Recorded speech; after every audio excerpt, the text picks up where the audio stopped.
नमस्कार, आप देख रहे हैं वैदिक जागरण न्यूज और मैं हूं आपके साथ बिलाल मलिक।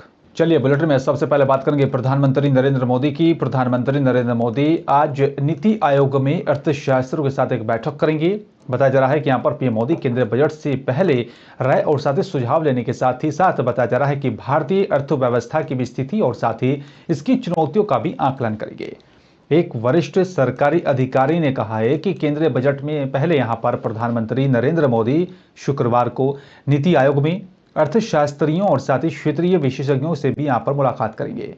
मीटिंग में पीएम मोदी अर्थशास्त्र की यहां पर जो है उनके साथ बैठक करेंगे और साथ ही बताया जा रहा है कि अर्थव्यवस्था की स्थिति और विकास को गति देने के उपयोग पर भी मंथन करेंगे।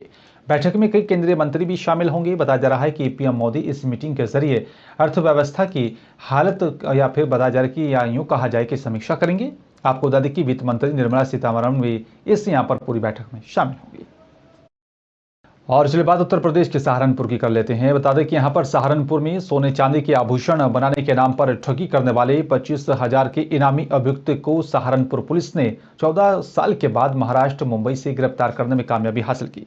आपको बता दें कि उत्तर प्रदेश के जनपद सहारनपुर पुलिस की तरफ से चलाए जा रहे वांछित अभियुक्तों के खिलाफ धरपकड़ अभियान के तहत इस बड़ी कार्रवाई को अंजाम दिया गया।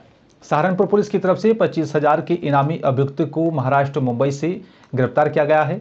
साथ ही बताया जा रहा है कि यहां पर जो है साल 2009 से अपनी पहचान छुपाकर पश्चिम बंगाल में छिपा हुआ था शातिर अभियुक्त के खिलाफ इस तरह से इस बड़ी कार्रवाई को अमल में लाया गया।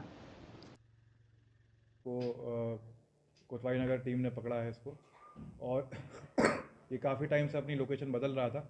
परमानेंट रेसिडेंट ये वेस्ट बंगाल का था। इतने टाइम से हमारे पास टिप मिल रही थी कि वेस्ट बंगाल में हुगली डिस्ट्रिक्ट में एक नाबिदपुर गांव है, वहाँ पे रह रहा है।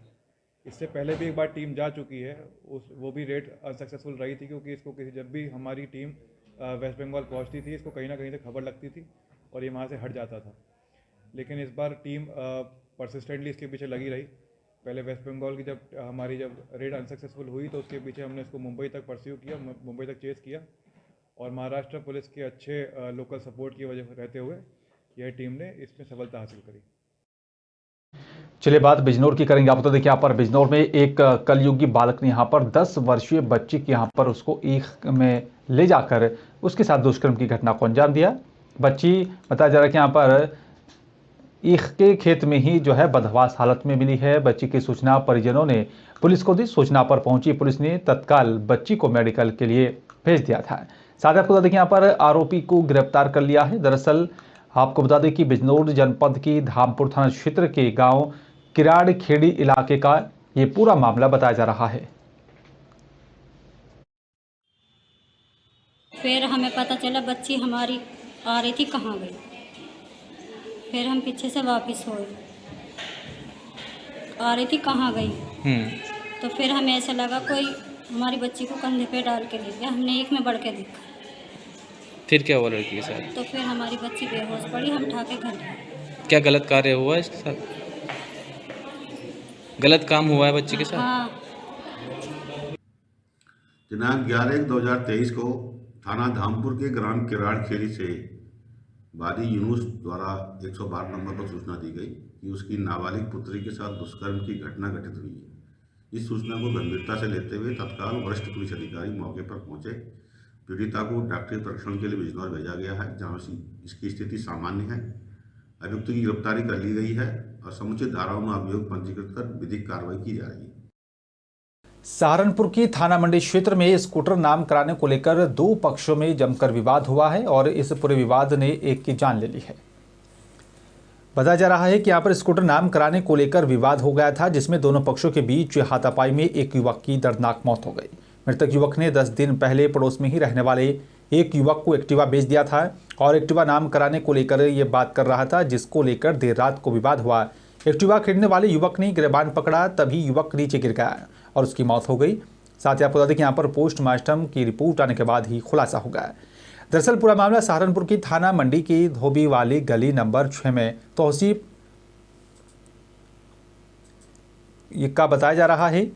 पड़ोस में ही रहने वाले नदीम को यहाँ पर 10 दिन पहले एक्टिवा बेच दिया था। नदीम बाइकों को यहाँ पर बेचने और खरीदने का काम करता है। नदीम ने बीते गुरुवार को ही तौसीफ से यहाँ पर एक्टिवा नाम कराने को कहा था। तौसीफ ने यहाँ पर शुक्रवार यानी कि जो है अगले दिन यहाँ पर समय दिया था और उसी दुकान पर नदीम के भाई सैफ अली और जमशेद भी काम करते हैं। बताया जाता है कि यहाँ पर सैफ अली बदमाश किस्म का व्यक्ति है।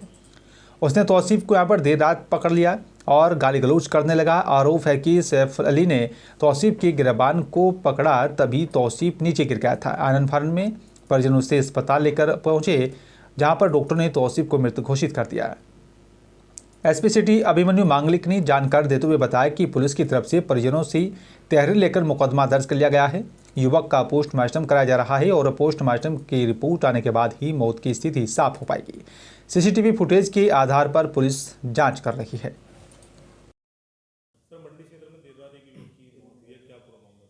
यहाँ कल देर रात सूचना मिली थी स्थानीय पुलिस को कि मंडी में गोटेशाह मोहल्ला है, वहाँ पे दो पक्षों में मारपीट हुई और उसमें एक युवक जिसका नाम तौसीफ उल हक है, 34 वर्षीय है, उसकी मौके पे ही किसी कारणवश उसकी मृत्यु हो गई। बॉडी पहुंचाई गई थी एसबीडी अस्पताल में। उसका पीएम भी आज होना है। प्रथम दृष्टया ऐसा लग रहा है कि उसके बॉडी पर कोई बहुत ज़ाहिरा ऐसी गंभीर चोट नहीं लगी हुई थी और जो सीसीटीवी फुटेज या आसपास के जो एविडेंस मिले हुए हैं, साक्ष्यों से बात हुई है, तो मारपीट हुई है, लेकिन उसको जो रीज़न लग रहा है वो किसी तरह के दिल का दौरा या कोई और कारणवश उसकी वहाँ पे मृत्यु दिखाई दे रही है। सीसीटीवी फुटेज में वीडियो आया है। सर, परिजनों का आरोप है कि उसका गला दबाया गया है दूसरे पक्ष के द्वारा, इसमें कितनी सच्चाई है? जी हाँ, विवेचना का विषय है। तहरीर ले ली गई है और मेरे ख्याल से अभी तक जब मैं आपसे बात कर रहा हूँ, मुकदमा भी लिखवा दिया गया है। विवेचना में जो भी तथ्य सामने आएंगे उसके अनुसार ही वैधानिक कार्रवाई की जाएगी। गिरफ्तारी हुई है? अभी तक गिरफ्तारी नहीं हुई है, गिरफ्तारी कर ली जाएगी बहुत जल्द। और चलिए बात सहारनपुर की करेंगे। आप यहाँ पर कोषागार के कर्मचारी और साथी होमगार्ड को यहाँ पर एंटी करप्शन की टीम ने गिरफ्तार किया है। मेरठ से आई एंटी करप्शन की टीम ने कोषागार विभाग की रईस और साथी गुरु प्रताप को रिश्वत लेते हुए रंगे हाथों पकड़ा है। बताया जा रहा है कि 3000 रुपये की रिश्वत ले रही थी। कोषागार विभाग में प्रधान लिपिक और होमगार्ड के पद पर तैनात थी।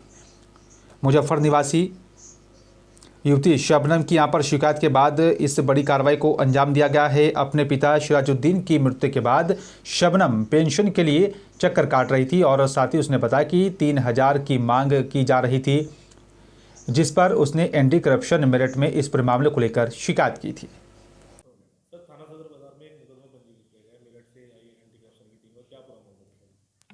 जी, कल एंटी करप्शन सहारनपुर की टीम ने ट्रेजरी ऑफिस से एक होमगार्ड और वहाँ के प्रधान लिपिक को रिश्वत लेते हुए पकड़ा था, ट्रैप किया था। उसका मुकदमा कल सदर बाजार में लिखा गया है और आज दोनों अभियुक्तों को anti corruption team anti corruption court Meerut लेके गई है पेश कराने के लिए। आगे की विवेचना थाना सदर बाजार से की जाएगी, एंटी करप्शन टीम के द्वारा ही की जाएगी, उनके ही विवेचक होते हैं, उनके द्वारा की जाएगी और जो भी तथ्य सामने आएंगे उसके अनुसार ही इसमें विवेचना में आगे प्रगति की जाएगी। सर, कल जिस टीम ने पकड़ा था वो सहारनपुर की यूनिट थी या मेरठ से टीम आई थी? नहीं, सहारनपुर की ही यूनिट है वो। एंटी करप्शन सहारनपुर की ही यूनिट है और अभी इनका नया गठन हुआ है। यहाँ पे इनका ऑफिस भी अभी निर्माणाधीन है और इनकी कोर्ट जोन में एक ही है मेरठ में, वहाँ पे उनकी पेशी है। फिलहाल मेरे साथ सिर्फ इतना ही। नमस्कार।